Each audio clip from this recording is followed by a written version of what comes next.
I've been hoping for this question. How do I calculate a fair tip without using my phone? So I've done this before on a date. You can picture this. I get the bill and my date says, oh, it's $35. So instead of pulling out my phone, I pull out my wallet and I slap $7 on the table. She's like, how'd you do that? I say, I just love personal finance. It's corny, but at the same time, it's a use of this incredible method to calculate tip efficiently. So how did I do this? How did I calculate tip without a calculator? So for a $35 tip, what I did was I moved the decimal point 1 over. So I turned 35 to 3.5. And then all I did was double it. So 3.5 becomes $7, and that's 20%. You can do this with any value in your head as long as you're decent at math. So if it's $400, it becomes 40 and then 80. So a 20% tip would be $80.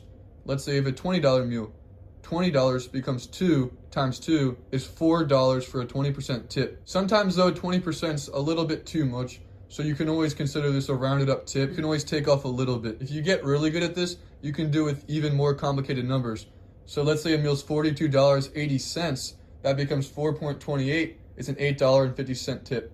Sometimes though, 20% might be too much. You just take off a little bit. Or if you want to be careful, you can just take 18% using a calculator. Sometimes though, I think it's better to tip the server a little bit more to show off this cool trick. Sometimes it's cooler to just do 20% and then look cooler because you love personal finance. Tipping doesn't have to be complicated. Use this quick trick and trust your judgment. Sometimes it's cool at a family dinner or a date or anything to just show off your personal finance knowledge and instantly know the tip.